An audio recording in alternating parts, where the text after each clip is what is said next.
Hey, good morning. What's up? What's good, everybody? It is Wednesday, December 10th, 2025, as I'm recording this. I'm having some coffee, doing a little smoke clearing, and let's get into these cards. The first card, I want to do a deeper connection with our self tarot spread today. It's the middle of the week. We can handle it. I'm going to shuffle these 3 times on camera for y'all.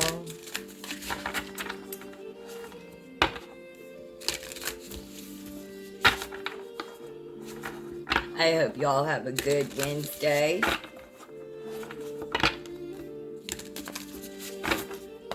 All right.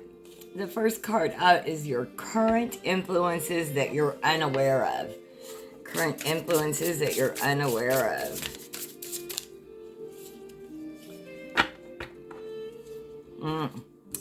Six of Sticks. And confirmation.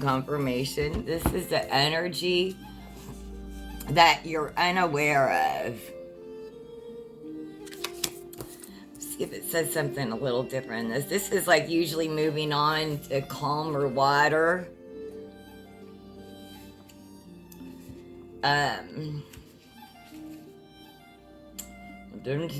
Let's see, that you're unaware of. Faith.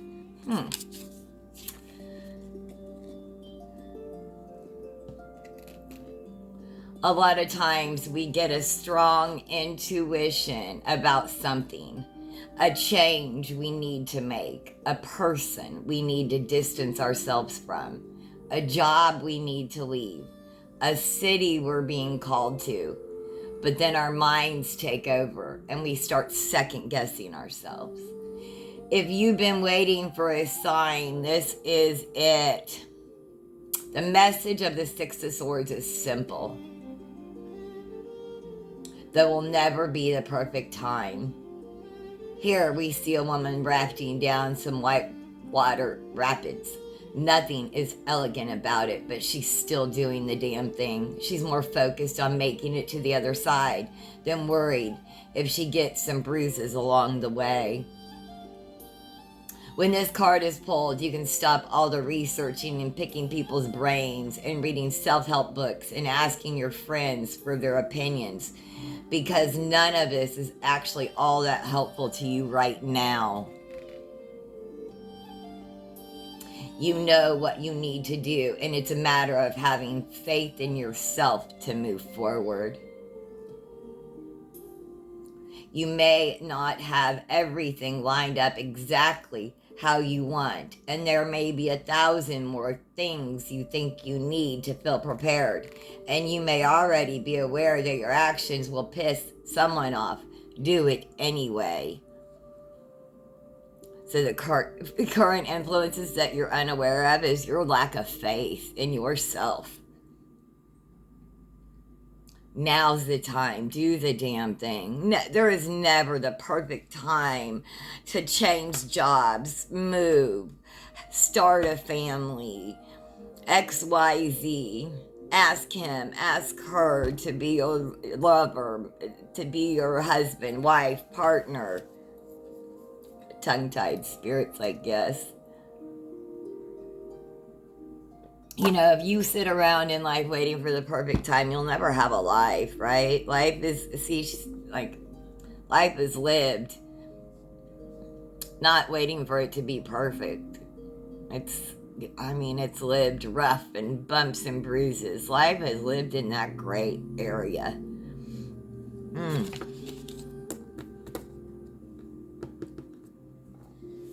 Gotta have faith. How can you improve allowing your intuition to guide you?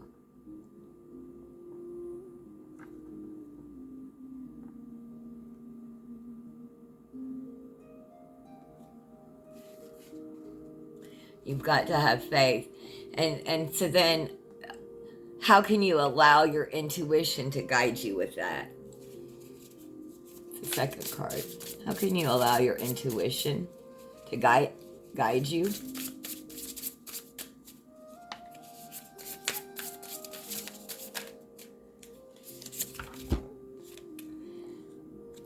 Six of Cups. We are getting so many sixes again. How can I improve my intuition? Like, this is like past life for me, nostalgia. But what I'm being channeled is the faith and innocence of your childhood dreams, right? So how can you improve allowing your intuition to guide you? Yeah. Having that faith and wonderment of a child, of that play of a child. That's how you can improve your intuition to guide you. The Six of Cups transports us back to the days of running through sparklers and chasing after lightning bugs and eating fudgesicles and sipping Capri Suns. Core childhood memory unlocked. Fudgesicles and Capri Suns. Ah, to be a little kid again. There's something magical about those simpler times. And the Six of Cups wants to remind us that we can access that part of ourselves anytime we want. When this card shows up, we're being asked to nurture our inner child and stop taking life so damn seriously. Play more. It's time to play more. What's something you could do today just for fun? How did the younger you used to spend her time? How can you approach life with more silliness? Children are sometimes the best teachers about living in the present moment.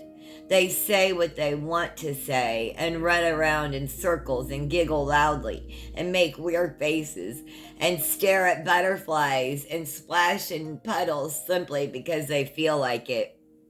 So do I. Now is your opportunity to drop the adult issues for a hot second and have some good old carefree fun. Have some fun. Go back to your childhood. Have those memories. And if you have a hard time remembering what play and fun is like, what did you like when you were a child? You know?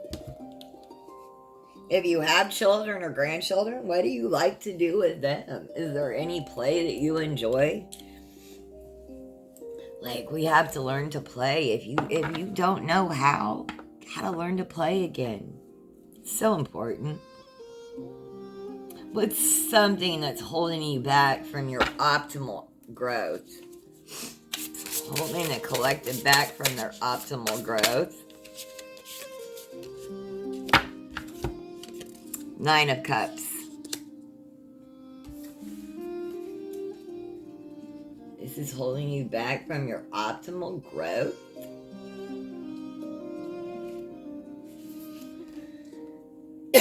Excuse me. Nine of Cups, taking a break. You've been at this healing thing for a while. And you know what? It's time to take a freaking break. We can't work on ourselves non-stop. No. You do need a break. You might not be where you want to be yet, but are any of us? No. Sometimes we get so caught up in the idea of self-optimization, we forget to actually enjoy our lives. And isn't that what this journey is all about? Yes, it's like we grind and we even suffer for a later time of enjoyment. Isn't that crazy?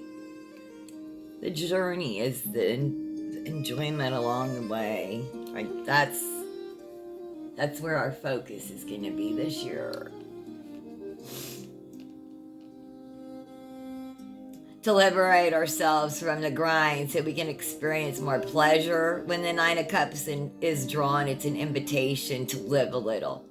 Take the trip to Disneyland. Sign up for the pickling class. Put sprinkles on your ice cream. In this card, we see a woman floating peacefully in a swimming hole, giving her mind, body, and spirit a rest.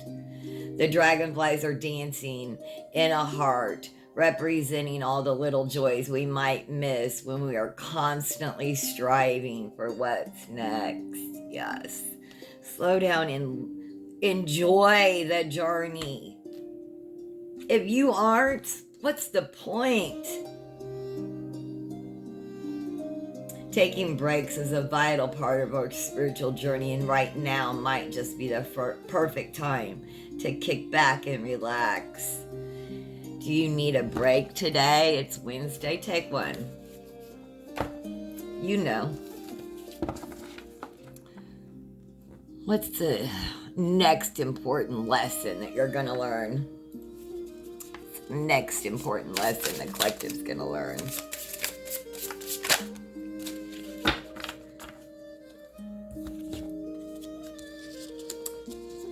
Scout of Wands.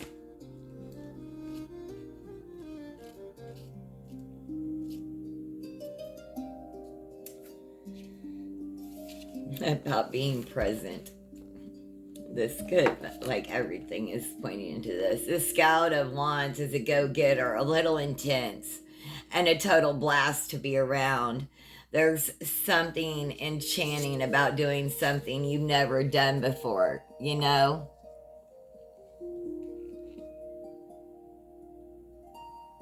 She gets a rush every time she pushes herself to the limits. No challenge is too big for her.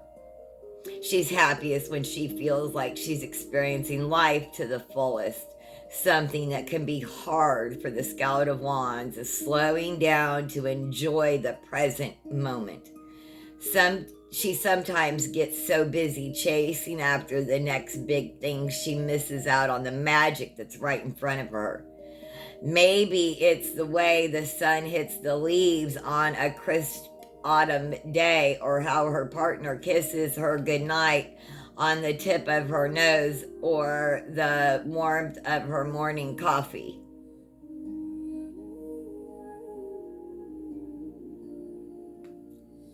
As fun as the big moments are, the medicine of the Scout of Wands is to remember to appreciate the little ones too.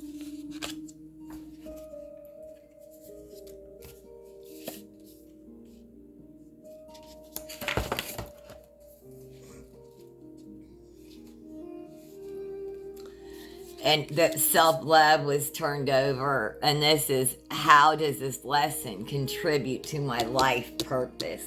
It's about self-love. It's easy to say we love ourselves when things are going well, but like when shit hits the fan and all our triggers rise to the surface, that's when the real work begins. The Five of Swords is about setting our egos aside so we can practice radical self-love. I'm having to do that right now. I'm struggling with, I wanted to send this email, then I sent it, now I regret it kind of thing, right?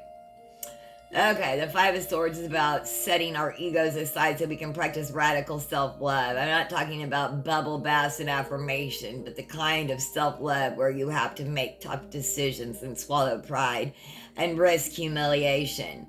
But if anything's clear about the Five of Swords, it's that now is the time to stick it out. In this card, we see a woman rock climbing. It's the end of the day and her body is tired. She has the choice to either push herself to the top, illustrated by the two swords above her, or stop early, illustrated by the two swords below her. The fifth sword in her back pocket is a reminder the decision is hers. Today, she practices self-love by listening to her body and calling it quits. Sometimes giving up is the kindest thing we can do for ourselves. If feelings of shame start to crop up as you make the brave decision to walk away, focus on everything that's gained by moving forward. When the Five of Swords appears, ask yourself, where am I pushing myself too hard?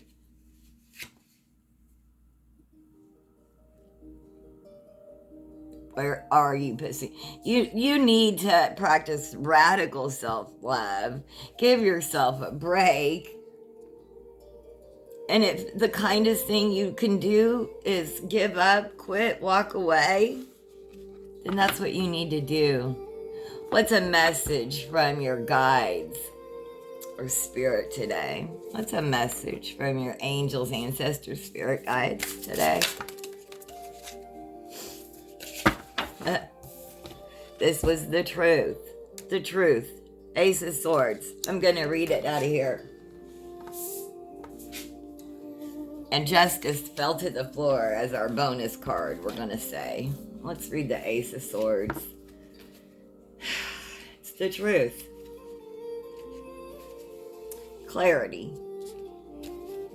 With aces signifying new opportunities, the Ace of Swords offers us a chance to look at a situation with fresh eyes. So often we find ourselves feeling trapped, like we don't have a voice, like there's no other option but to push through. But the medicine of this card is that we are not as helpless as we think. The majestic bald eagle here gifts us with a Swiss Army knife. A tool with many different functions symbolizing the infinite possibilities available to us. Is there a conversation you've been avoiding? A relationship that no longer fits in your life? A move you need to make? Now is the time to speak your truth, mama. I know it's easier said than done, but ooh, baby, it's going to feel good to advocate for yourself. You can't afford to wait any longer for something to get better on its own. We can't control other people or how they react to us. All we can do is get clear on our own needs and express what we feel in our hearts. Ready to rip the Band-Aid off? 3, 2, 1, go.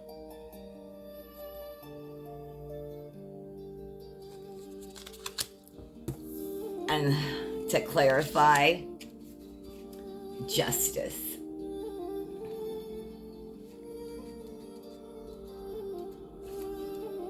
Duality, when you straddle multiple worlds.